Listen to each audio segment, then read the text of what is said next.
In December of 1865, the 13th Amendment to the Constitution was passed. It outlawed slavery in the United States. The battle Harriet fought for 15 years long had been won. But Harriet learned on that train from Washington that it was still not an easy time for black people. Even though they were free now, black Americans didn't have the same rights as white Americans. Harriet moved back into her old house on South Street in Auburn. Ben and Rit were quite old now, and so Harriet looked after them. Some former slaves needed help too. Some of them knocked on Harriet's door. Many of them were sick and poor. Harriet took them in and nursed them. She never turned anyone away. To care for so many, Harriet needed the money the government owed her. Again, many of her powerful friends, such as Frederick Douglass, wrote letters for her to send to Congress. A former slave like Harriet, Douglass was a leader of the anti-slavery movement before and during the war. He had spoken with President Lincoln about the problem of slavery, and he had received many awards and honors for his work.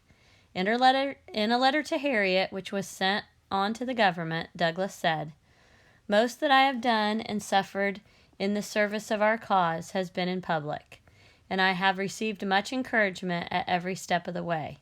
You, on the other hand, have labored in a private way. I have had the applause of the crowd and the satisfaction that comes of being approved by the multitude, while the most that you have done has been witnessed by a few trembling, scarred, and sore-foot bound men and women whom you have led out of the house of bondage, and whose heartfelt God bless you has been your only reward. The midnight sky and the silent stars have been witnesses of your devotion to freedom and your heroism." But even this eloquent letter didn't help. The U.S. government still didn't pay Harriet the money they owed her. Yet the lack of money didn't stop Harriet from taking in people who needed help. Among them was a soldier, Nelson Davis, whom Harriet had met when he was fighting in one of the black brigades for the North. Nelson, a big, good-looking man, was about 28 years old.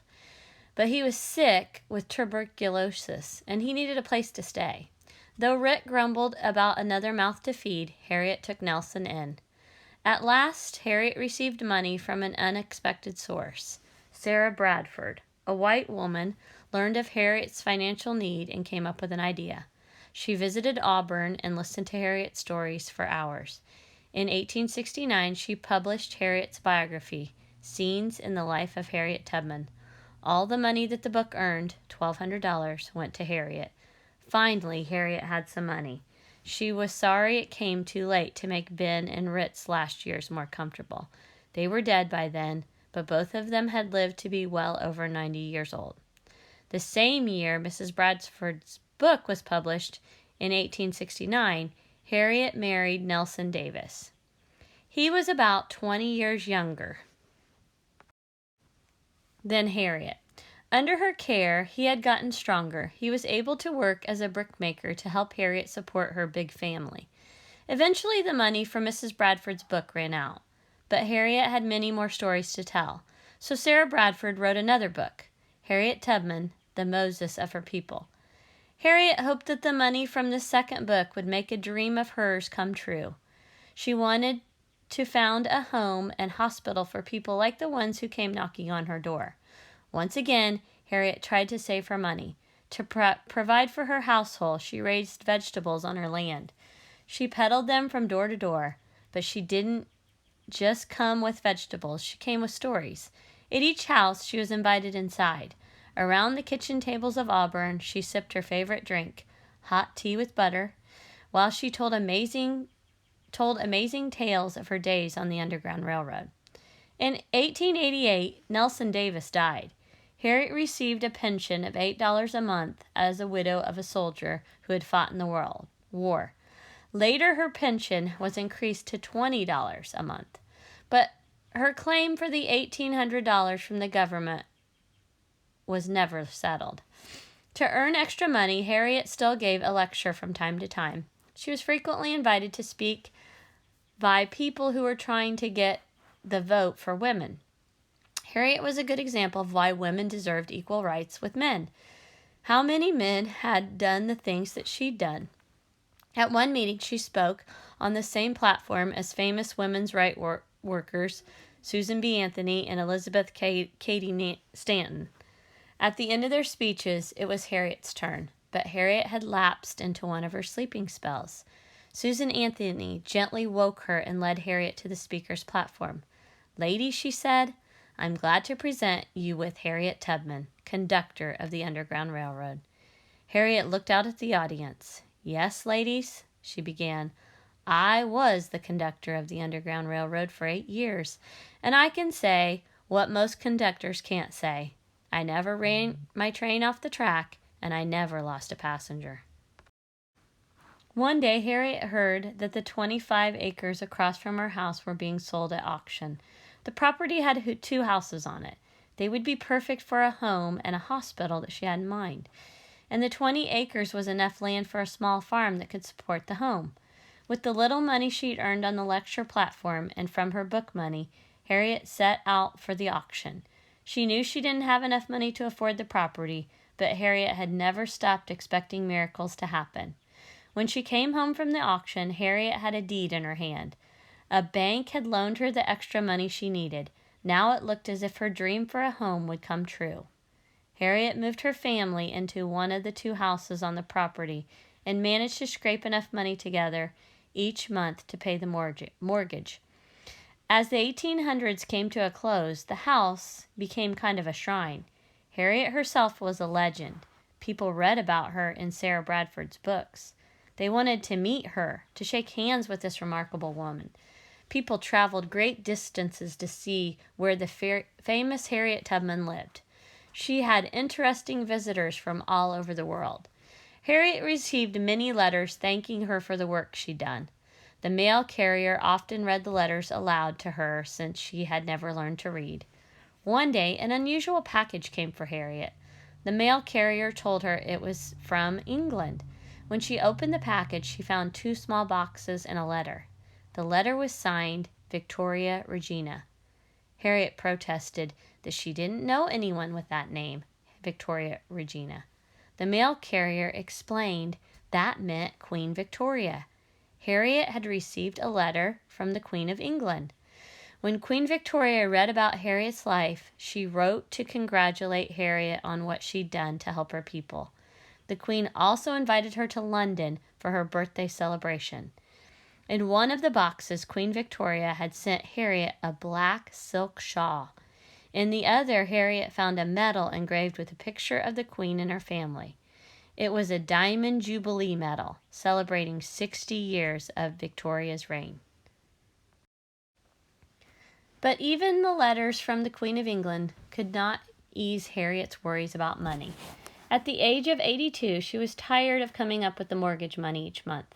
So in 1903, Harriet turned her house and land over to the African Methodist Episcopal Zion Church. She wanted her property to become a home for the poor, the sick, and the needy of her people. She still lived in the house, but it was managed by the church. Harriet had taken strangers in for years, but she never asked them for a penny. But the church committee didn't think it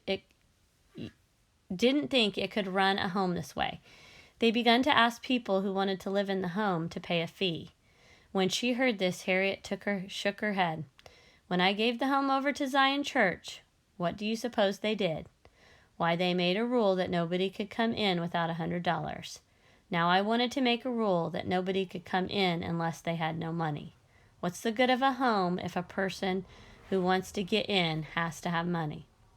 Old and stooped, Harriet continued to take her walks along the streets of Auburn. At last, her rheumatism had gotten so bad she needed a wheelchair. Her grandnieces and grandnephews pushed her along the sidewalks. She rewarded them with tales of her days. Her grandnieces and grandnephews pushed her along the sidewalks. She rewarded them with tales of her days of adventures as Moses Tubman. At the age of 92, Harriet became confined to her bed, but she still received many visitors, and someone read her the newspaper each day. In the spring of her 92nd year, Harriet came down with pneumonia. She knew that she would not live much longer. She called her brother William Henry, who lived with her since Nelson Davis had died, and some good friends to her bedside. With the help of 2 ministers, they held a final service. Harriet led the singing. Swing low, sweet chariot, comin' for to carry me home. Harriet died on March 10th, 1913. She was given a full military funeral. After she was gone, the city of Auburn, New York, missed their most famous citizen. They decided to do something to honor Harriet. On June 12, 1914, all the flags in town were flown at half-mast. That night, everyone gathered in the Auburn Auditorium. There were several speakers. One was Booker T. Washington. He, too, had been a slave. Like Harriet, he had spent his life helping his people. He had founded the Tuskegee Institute, an outstanding school for blacks. Mr. Washington told how Harriet had brought the 2 races nearer together and had made it possible for the white race to place a higher estimate on the black race. A bronze tablet was cast in Harriet's honor. It was placed on the front entrance of the Auburn courthouse. The following words were engraved on the tablet. In memory of Harriet Tubman, born a slave in Maryland about 1821, died in Auburn, New York, March 10, 1913, called the Moses of her people during the Civil War. With rare courage, she led over 300 people from slavery to freedom. Harriet will always be remembered for her excellent conducting of the Underground Railroad. She never ran her train off the track, and she never lost a passenger. Now, you may read over the highlights of Harriet's life. You may look at her timeline here, starting with her birth.